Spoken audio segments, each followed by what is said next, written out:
आप लोग ये सब कुछ छोड़िए, आप लोग प्लीज अपने अपने कमरे में जाइए।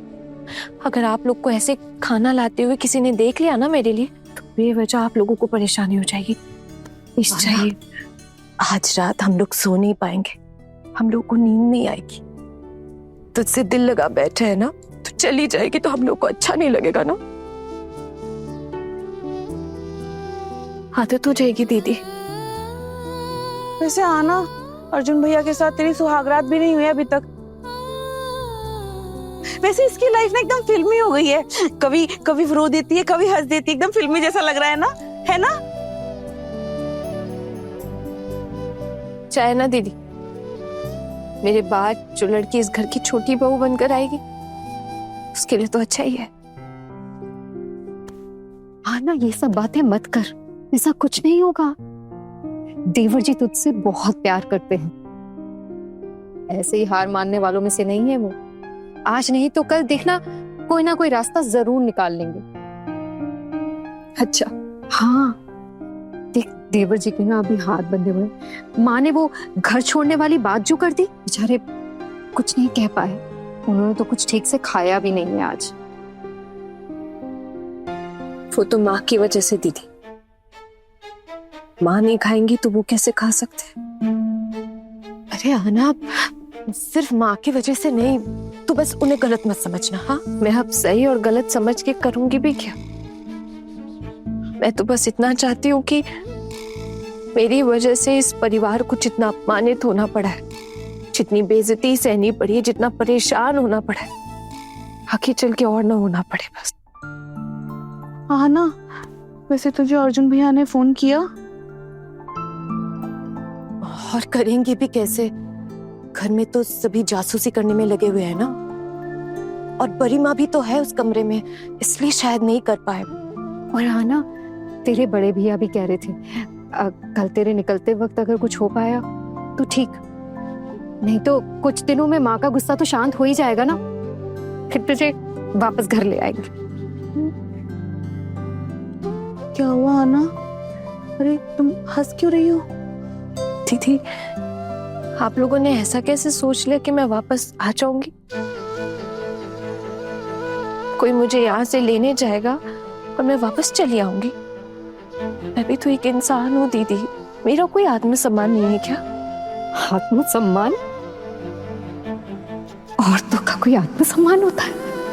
वो भी ससुराल में? काश मैं आपके जैसे सोच पाती दीदी, तो शायद मुझे इतनी दिक्कतों का सामना ही नहीं करना पड़ता। लेकिन मैं क्या करूं? मैं अपने आत्मसम्मान की बलि नहीं चढ़ा सकती हूँ।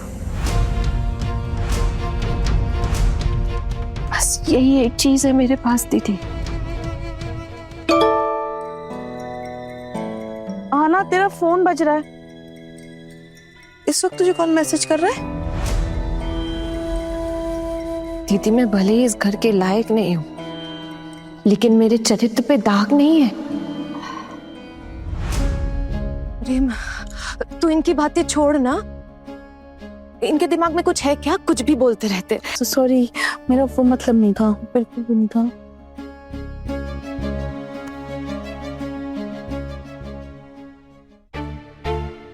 आप लोगों के देवर जी ही मैसेज कर रहे हैं। क्या कह रहे हैं बता? वो मेरे लिए बहुत दुखी है, आप लोग को देख सकते हैं। हाँ, वही है। देखा, मुझे मत दिखा। कहा था ना मैंने, देवर जी तुझसे बहुत प्यार करते हैं। तू बेवजह उन्हें गलत समझ रही थी। मैं गलत नहीं समझ रही हूँ दीदी, मैं बस इतना कहना चाहती हूँ, अगर उन्हें मेरी फिक्र होती ना तो सबके सामने मेरे लिए आवाज उठाते। अरे वो कैसे आवाज उठाते? परिवार के खिलाफ तो नहीं खड़े हो जाते ना? सच का साथ तो इंसान को हर हालत में देना चाहिए ना। देखा ना, तू गुस्सा छोड़ दे। कुछ दिनों में ही देवर जी तुझे घर वापस ले आएंगे, और माँ भी ना ज्यादा दिन तक किसी से गुस्सा नहीं रह पाती हैं। उनका गुस्सा शांत हो जाएगा और देवर जी तुझे घर वापस ले आएंगे। फिर ना सब ठीक हो जाएगा, है ना? हाँ। फिर से हंसने लग गई आना।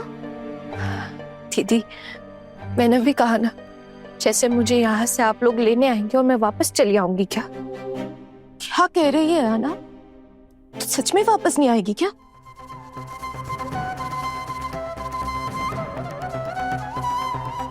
मैं तो पराई हूं ना दीदी। ये घर मेरा अपना थोड़े है कि मुझे आना ही पड़ेगा। वैसे भी अच्छा ही हुआ, मेरी माँ को मेरी शादी करवानी थी, उनकी इच्छा भी पूरी हो गई। अब वापस जाकर माँ को ना वहां से लेकर चली जाऊंगी, फी का एग्जाम दूंगी और नौकरी ढूंढने की कोशिश करूंगी। पूरी कोशिश करूंगी कि अपने पाँव पे खड़ी हो पाऊं। तुक्का तुक्का बहुत सादे प्लान बना के रखे हैं तूने तो। इतना प्लान बना के बैठी है? प्लान तो करना पड़ेगा ना दीदी। कल से मुझे और मेरी माँ को सड़कों पर भटकना पड़ेगा। जिंदगी जीने के लिए प्लान तो करना ही पड़ेगा ना।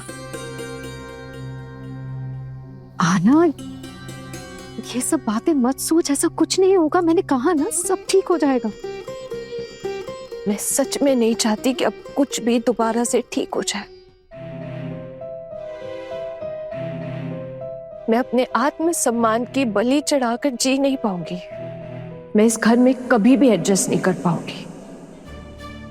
और ये बात माँ भी समझ चुकी है कि मैं उनके काबू में नहीं आने वाली। अच्छा ठीक है, ये सब बातें छोड़, देख खाना ठंडा हो रहा है, थोड़ा सा खा ले। आजा आजा, थोड़ा सा। दीदी मुझे माफ कर दीजिएगा प्लीज, लेकिन मुझे बिल्कुल भी भूख नहीं है, सच में। प्लीज। ऐसे कैसे भूख नहीं है? सबसे छुपते छुपाते तेरे लिए खाना लेकर आए हैं और तू खाएगी भी नहीं। ऐसे थोड़ी होता है। चल थोड़ा सा खा ले, थोड़ा सा। दीदी जिस दिन आप सबके सामने से बिना किसी उलझन के मेरे लिए खाना लेकर आएंगी ना, उस दिन जरूर खाऊंगी मैं, पक्का। ऐसे छुप छुप के खाना खाने में ना मुझे बहुत घिन आती है।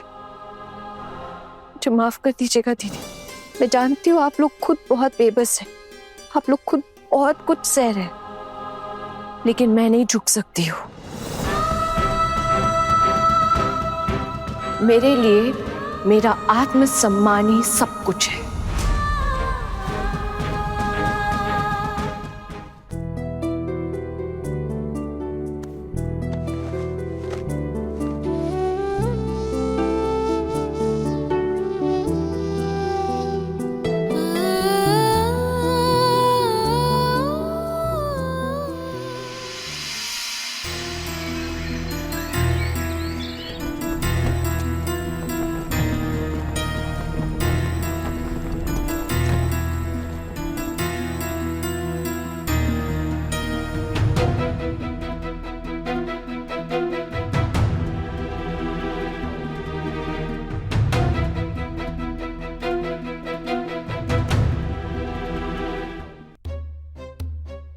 माँ मैं तैयार हूँ।